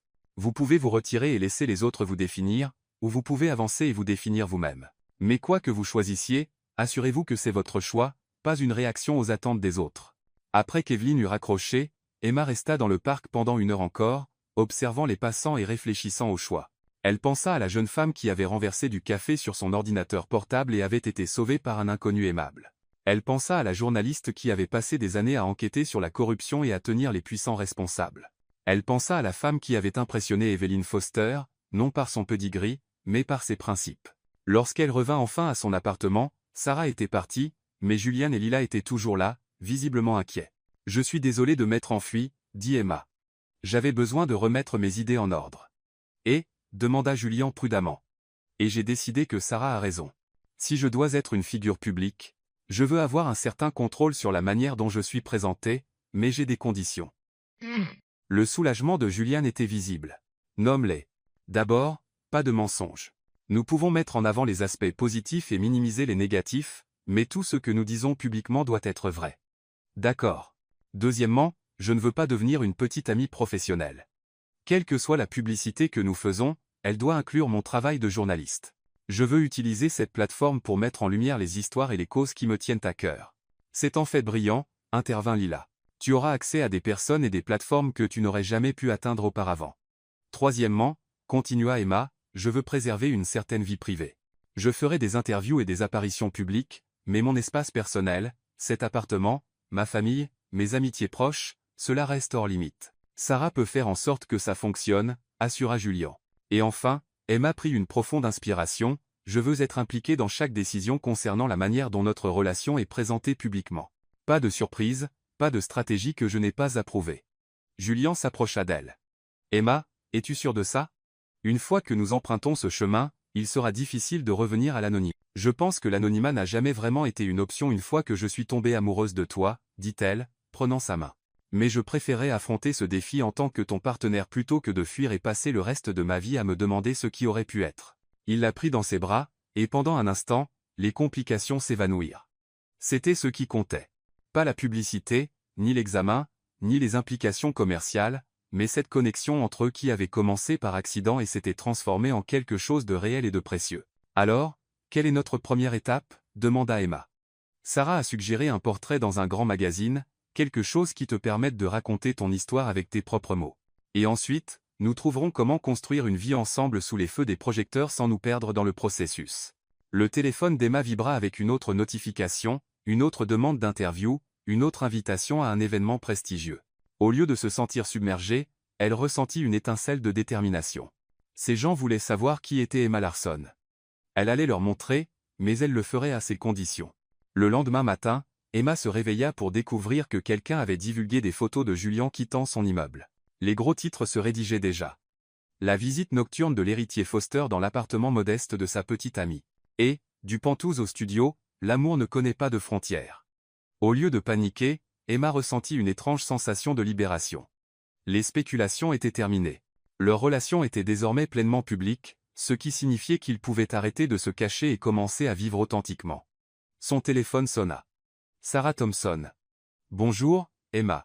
Je suppose que tu as vu les photos. Oui. Nous devons agir rapidement maintenant. J'ai intéressé Vogue pour un portrait exclusif, et le publiciste de Julian pense que nous devrions coordonner avec un article économique pour Forbes. Nous pouvons contrôler le récit complètement. Organise les réunions, dit Emma. Je suis prête. Après avoir raccroché, elle regarda son petit appartement, l'endroit où toute cette aventure avait commencé avec un appel téléphonique mystérieux. Bientôt, elle déménagerait probablement dans un endroit plus sécurisé, plus adapté à la petite amie de Julian. Mais pour l'instant, c'était encore son espace, son sanctuaire. Julien émergea de sa minuscule cuisine avec 2 tasses de café, ridiculement séduisant dans des vêtements froissés de la veille. « Des regrets » demanda-t-il, s'installant à côté d'elle sur le canapé. Emma réfléchit sérieusement à la question. Il y a une semaine, elle était une journaliste indépendante en difficulté avec un compte bancaire vide et un avenir incertain. Maintenant, elle sortait avec un milliardaire, était courtisée par des magazines majeurs, et faisait face à un niveau d'examen public qui aurait terrifié son ancien moi. Aucun, dit-elle, se surprenant elle-même par la sincérité de sa réponse, seulement que cela ait pris la manipulation d'Abigail pour nous réunir. J'aurais dû t'inviter à sortir ce jour-là au café. Peut-être. Ou peut-être que nous avions besoin de toutes ces complications pour apprécier ce que nous avons. Julien posa son café et l'attira plus près. Je t'aime, Emma Larson. Fausse petite amie, vraie petite amie, future épouse. Quel que soit le titre que tu veux revendiquer, je t'aime.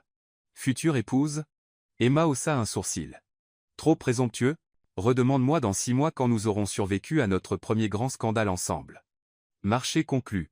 Mais Emma, continua-t-il, j'ai le sentiment que nous pouvons survivre à tout tant que nous sommes honnêtes l'un envers l'autre et que nous nous souvenons que rien de tout cela, l'argent, la publicité, la pression des affaires, ne compte autant que ce que nous avons trouvé ensemble. Emma l'embrassa, goûtant le café, les possibilités et la promesse d'un avenir incertain mais plus effrayant. Dehors, par sa fenêtre, Manhattan s'éveillait à une nouvelle journée de possibilités. Et pour la première fois depuis que cette aventure avait commencé, Emma se sentait prête à affronter ce qui viendrait ensuite. La fiancée accidentelle devenait une partenaire intentionnelle. Et l'histoire ne faisait que commencer. 3 mois plus tard, Manhattan. Le portrait dans Vogue avait été tout ce que Sarah avait promis et plus encore. Photographié par Annie Leibovitz dans des lieux allant de l'ancien appartement d'Emma à la salle du conseil d'administration de Foster Enterprise, l'article de 12 pages intitulé « La journaliste qui a capturé le cœur d'un Foster avait repositionné Emma. De petit ami mystère à professionnel accompli dans la conscience publique ». L'article de Forbes sur Julian avait été publié simultanément, les dépeignant comme un couple puissant uni par des valeurs communes et des forces complémentaires, mais c'était l'article d'investigation qu'Emma avait publié dans The Atlantic 3 semaines plus tard qui avait vraiment tout changé. Responsabilité des entreprises à l'ère numérique, comment les géants de la tech manipulent l'opinion publique était en gestation depuis 6 mois, commençait bien avant qu'elle n'ait entendu parler de Julian Foster. Le timing de sa publication, cependant, n'aurait pas pu être plus parfait. C'était la preuve qu'Emma Larson n'était la petite amie trophée de personne. Elle était une journaliste avec les compétences et le courage de s'attaquer à des entreprises valant des milliards. L'article avait déclenché des audiences au Congrès, des enquêtes de la SEC, et un règlement de compte dans l'industrie technologique qui se déroulait encore. Plus important encore pour Emma, il avait réduit au silence la plupart de ses critiques et l'avait établie comme une voix sérieuse dans le journalisme contemporain. Maintenant, assise à l'arrière d'une voiture de ville en route vers l'Hôtel Plaza pour le gala annuel du bénéfice du Metropolitan Museum, Emma réfléchissait à tout ce qui avait changé depuis ce premier événement caritatif 3 mois plus tôt. « Tu es nerveuse ?» observa Julian, ajustant son nœud papillon dans le reflet de la vitre de la voiture. « Un peu » admit Emma, lissant la jupe de sa robe Valentino sur mesure, bleu nuit, comme la robe de leur première soirée ensemble, mais infiniment plus sophistiquée. « C'est mon premier mégala. La liste des invités ressemble à un who's who de la culture américaine. Tu t'en sortiras très bien. Tu as interviewé des sénateurs et des PDG.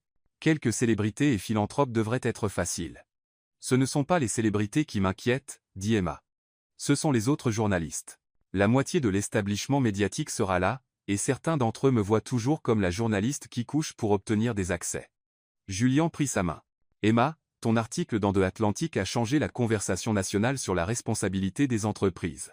Quiconque remet encore en question tes références est volontairement ignorant.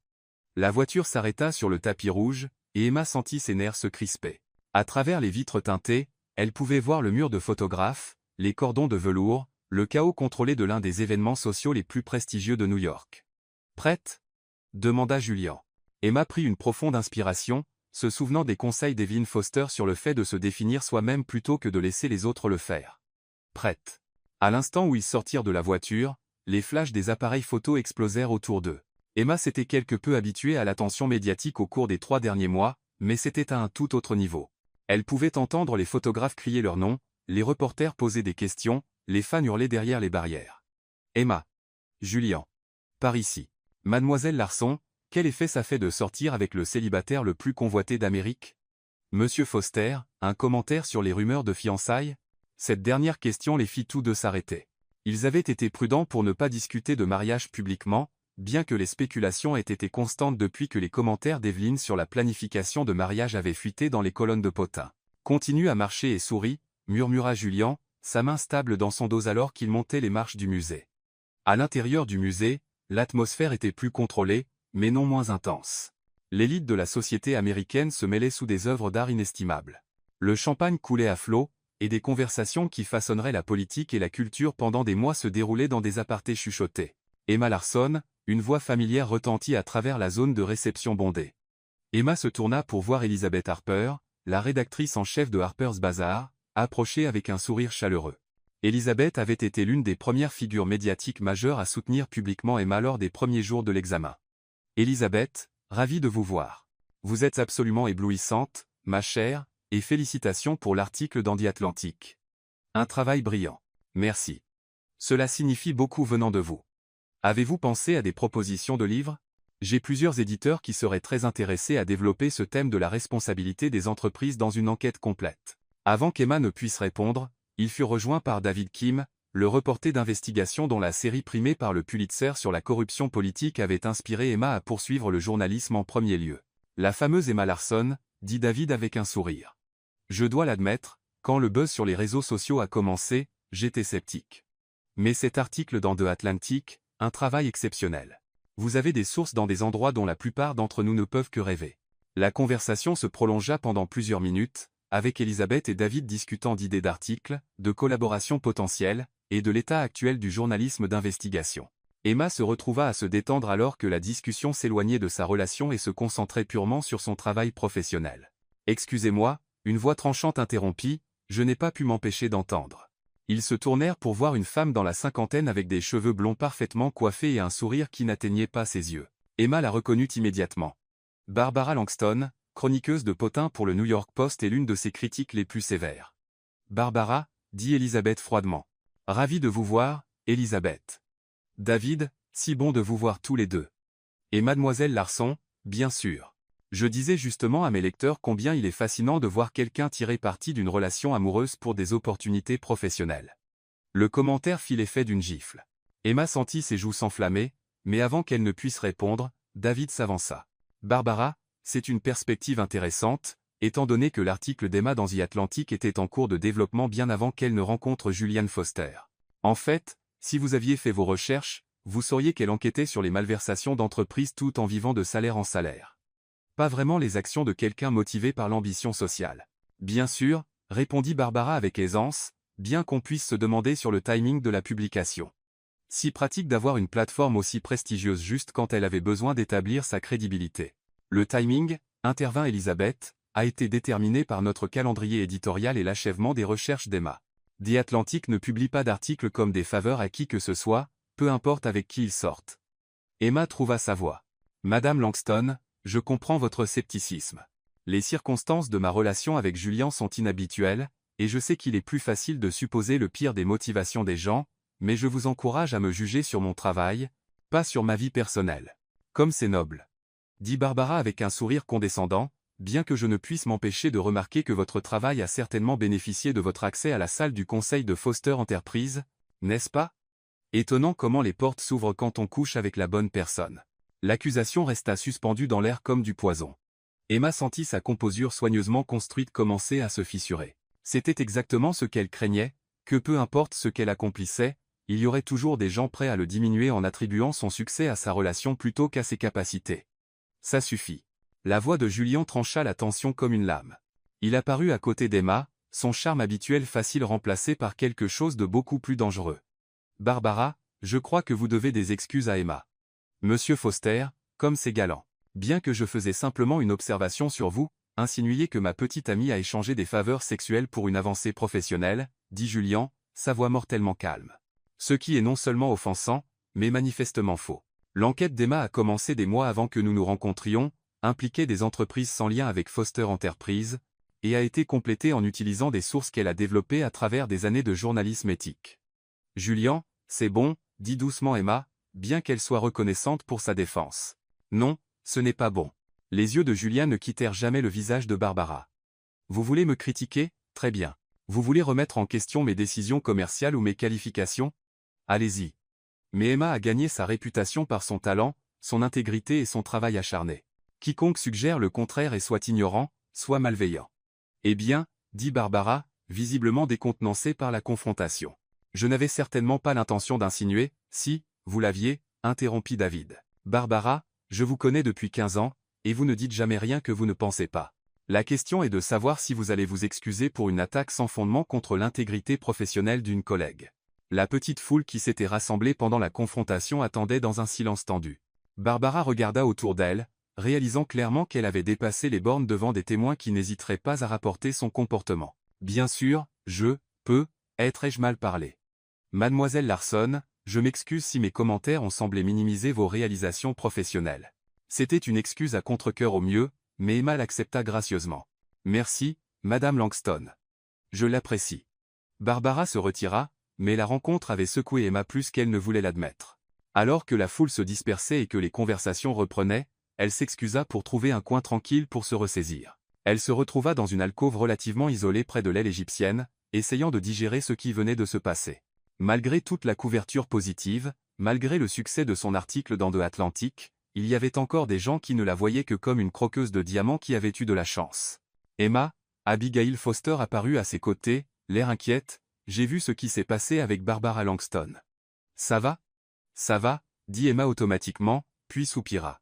Non, en fait, ça ne va pas, Abigail. Est-ce que ça devient plus facile un jour? L'examen constant, l'hypothèse que tout ce que j'accomplis est en quelque sorte lié à l'influence de Julien? Abigail resta silencieuse un moment, étudiant le visage d'Emma. Puis-je te dire quelque chose sur pourquoi j'ai vraiment organisé cette rencontre entre toi et Julien? Emma leva les yeux, surprise. Je pensais qu'on avait couvert ça. Tu nous as vus interagir au café, et tu as décidé de jouer les marieuses. C'est une partie de l'histoire, mais pas tout. Abigail jeta un coup d'œil autour pour s'assurer qu'on ne les entendait pas. Emma, j'ai vu Julien lutter avec ce problème précis pendant des années. Chaque femme qu'il fréquentait était soit après son argent, soit si riche elle-même que la relation ressemblait à une fusion commerciale. Il avait commencé à croire qu'une connexion authentique était impossible pour quelqu'un dans sa position. Et tu pensais que je serais différente parce que j'étais fauchée? Je pensais que tu serais différente à cause de la manière dont tu as réagi quand il t'a aidé au café. Tu l'as remercié, tu lui as souri, et tu es parti. Tu n'as pas demandé son nom, tu n'as pas essayé de prolonger l'interaction, tu n'as montré aucun intérêt pour qui il était ou ce qu'il pouvait faire pour toi. Tu l'as traité comme un inconnu aimable, pas comme une opportunité potentielle. Emma réfléchit à cela. Je n'avais aucune idée de qui il était, vraiment. Et Emma, au cours des 3 derniers mois depuis que vous êtes ensemble, as-tu déjà demandé à Julien d'utiliser son influence pour faire avancer ta carrière? As-tu déjà exploité votre relation pour un gain professionnel? Non. Bien sûr que non. Bien sûr que non. Parce que malgré ce que Barbara Langston et d'autres comme elles veulent croire, tu as de l'intégrité. Tu as maintenu des frontières claires entre ta vie personnelle et professionnelle, même quand il aurait été plus facile de les brouiller. Mais les gens supposent toujours, les gens supposent ce qu'ils veulent supposer. Emma, tu ne peux pas contrôler les opinions des autres. Tu ne peux contrôler que tes propres actions. Abigail sourit. Et tes actions ont été exemplaires. Avant qu'Emma ne puisse répondre, Julian apparut dans l'alcôve. Te voilà. J'étais inquiet quand tu as disparu. J'avais juste besoin d'un moment, dit Emma. Cette confrontation était plus intense que je ne l'attendais. Je suis désolé que tu aies eu à gérer ça. Barbara Langston est une présence toxique dans les médias new-yorkais depuis des années. En fait, dit Emma, redressant les épaules, je suis contente que ça soit arrivé parce que ça a clarifié quelque chose d'important pour moi. Quoi donc? J'ai été tellement concentré sur prouver que je mérite d'être avec toi, que je suis digne de l'acceptation de ta famille, que j'appartiens à ton monde. Mais ce n'est pas la bonne question. Julien et Abigail semblaient perplexes. La bonne question, continua Emma, est de savoir si ce monde, notre monde, celui que nous construisons ensemble, est digne de qui nous sommes quand nous sommes ensemble. Et je pense qu'il l'est. Elle regarda autour du musée les œuvres d'art inestimables, les invités élégamment vêtus, le théâtre social soigneusement orchestré de la haute société.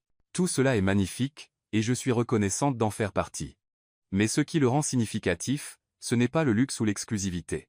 C'est l'opportunité d'utiliser le privilège de manière responsable, de tirer parti de l'accès pour un changement positif, de faire partie de quelque chose de plus grand que nous-mêmes. Julien sourit, et Emma vit de la fierté dans son expression. C'est exactement ce que j'espérais que tu réaliserais. Monsieur Foster, Mademoiselle Larson, un membre du personnel du musée apparut à l'entrée de l'alcôve, je suis désolé de vous interrompre, mais ils vont bientôt commencer la cérémonie de présentation. On a besoin de vous sur scène. Emma sembla confuse. Sur scène? Je ne fais partie d'aucune présentation. Abigail et Julien échangèrent un regard. En fait, dit Julien, l'air légèrement nerveux, si, Emma. Le musée annonce ce soir son nouveau programme de bourse en journalisme d'investigation. C'est un programme pour soutenir les journalistes travaillant sur des histoires concernant les institutions culturelles et leurs responsabilités sociales. C'est merveilleux. Mais qu'est-ce que ça a à voir avec moi? Vous êtes la première récipiendaire, dit Abigail avec un sourire. La bourse s'accompagne d'une allocation de $100 000, d'un accès complet aux archives et ressources du musée, et d'un engagement à publier vos résultats dans une grande publication. Emma les fixa. Comment est-ce possible? Je n'ai jamais postulé pour une bourse. Parce qu'elle n'existait pas avant le mois dernier, admit Julien. Le conseil du musée a été tellement impressionné par votre article dans The Atlantic qu'ils ont créé le programme spécifiquement pour soutenir un travail similaire. Julien, dis-moi s'il te plaît que tu n'as rien à voir avec ça. Je te jure que je n'ai eu aucune implication dans le processus de sélection. En fait, je n'en savais rien jusqu'à ce qu'ils appellent pour vérifier certaines informations de base. Le membre du personnel du musée tout sauta poliment. Je suis désolé, mais ils ont vraiment besoin de vous sur scène maintenant. Emma regarda Julien, puis Abigail, tous deux rayonnant de fierté et d'excitation. Ça arrive vraiment. Ça arrive vraiment, confirma Julien. Et Emma, ça arrive parce que tu l'as mérité. Pas à cause de moi, pas à cause de notre relation, mais parce que tu es exactement le type de journaliste qu'ils veulent soutenir. Alors qu'ils se dirigeaient vers la zone de réception principale, Emma ressentit une vague de confiance qu'elle n'avait pas éprouvée depuis des mois. C'était une validation de l'une des institutions culturelles les plus prestigieuses d'Amérique, une reconnaissance de son travail qui n'avait rien à voir avec sa vie amoureuse. La cérémonie de présentation était irréelle. Debout sur scène devant des centaines de New-Yorkais influents, acceptant une reconnaissance pour ses réalisations professionnelles plutôt que pour son statut social, Emma eut l'impression d'habiter enfin la vie qu'elle avait toujours voulu mais n'avait jamais osé imaginer. Cette bourse représente tout ce que je crois sur le pouvoir du journalisme, dit-elle dans le microphone, regardant la mère de visage, la responsabilité d'enquêter, de questionner, de tenir même nos institutions les plus chéries responsables de leurs idéaux les plus élevés. Elle aperçut Julien dans le public, son visage rayonnant de fierté, et ressentit une bouffée d'amour si intense qu'elle lui coupa presque le souffle. Je suis honoré de faire partie de ce programme et excité de commencer à travailler sur ce que j'espère sera une contribution significative à notre compréhension des institutions culturelles dans la société américaine. Les applaudissements furent tonitruants. En quittant la scène, Emma fut immédiatement entourée de félicitations, de cartes de visite, de demandes d'interview et d'offres de collaboration. Pour la première fois depuis que sa relation avec Julien était devenue publique, l'attention professionnelle était entièrement séparée de l'intérêt personnel. « Comment te sens-tu » Sarah Thompson apparut à ses côtés avec un sourire satisfait. « À être célébré pour ton esprit plutôt que pour ta vie amoureuse. »« Incroyable, » dit honnêtement Emma, comme si je pouvais enfin respirer. « Bien, parce que ce n'est que le début. Cette bourse va ouvrir des portes dont tu ignorais même l'existence. Et Emma, ce sont des portes que tu franchiras parce que tu as mérité le droit d'être là. » Le reste de la soirée passa dans un tourbillon de réseautage, de célébration et d'excitation croissante pour le projet de bourse. Lorsqu'Emma et Julien rentrèrent enfin dans son Penthouse, son appartement étant devenu impraticable une fois que les paparazzi avaient découvert son adresse, Emma était épuisée mais exaltée. « Je suis fier de toi, » dit Julien alors qu'il se tenait sur sa terrasse surplombant Central Park. « Pas seulement pour ce soir, mais pour la manière dont tu as géré tout cela ces 3 derniers mois. L'examen, les critiques, la pression pour devenir quelqu'un d'autre. Tu es resté fidèle à toi-même à travers tout ça. Ce n'était pas facile, admit Emma. Il y a eu des moments où je voulais fuir tout cela. L'attention, les attentes, même venant de toi. Qu'est-ce qui a changé? Emma réfléchit à la question. J'ai réalisé que fuir signifierait abandonner la meilleure chose qui me soit jamais arrivée. Et je ne parle pas seulement de notre relation, bien que cela en fasse partie. Je parle de la vie que nous construisons ensemble, des opportunités que nous avons pour faire une réelle différence. Julien l'attira plus près. En parlant de la vie que nous construisons ensemble, Quelque chose dans son ton fit lever les yeux d'Emma plus vivement. « Julien, quoi ? J'ai quelque chose pour toi. » Il fouilla dans la poche de sa veste et en sortit une petite boîte en velours. Le cœur d'Emma s'arrêta. « Julien, avant que tu ne paniques, dit-il rapidement, ce n'est pas ce que tu penses.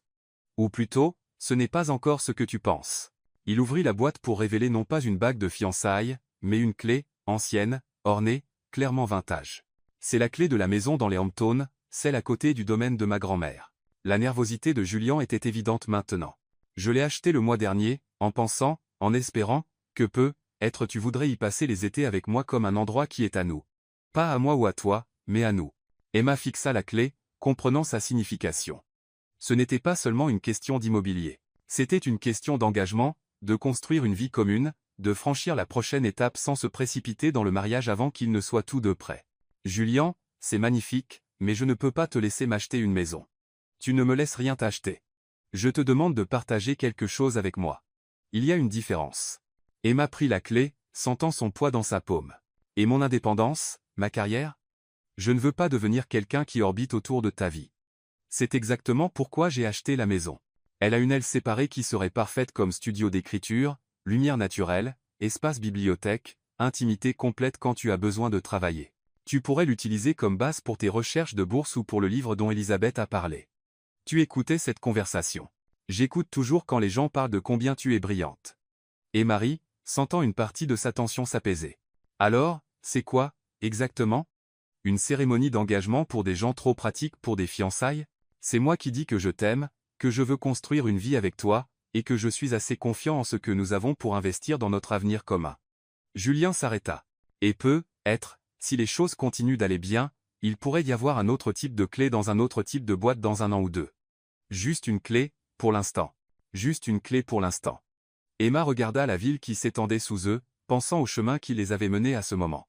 Il y a 6 mois, elle était une journaliste en difficulté qui ne pouvait pas payer son loyer. Ce soir, elle avait été honorée par l'une des institutions les plus prestigieuses d'Amérique et s'était vue offrir une clé pour un avenir commun avec un homme qu'elle aimait désespérément. « Oui, dit-elle simplement. Oui à la maison. Oui à la vie commune. Oui à construire quelque chose ensemble qui est plus grand que ce que chacun de nous pourrait créer seul. » Le sourire de Julian aurait pu illuminer la ville en dessous. Il la souleva dans ses bras, la faisant tourner sur la terrasse alors que les lumières de Manhattan scintillaient sous eux.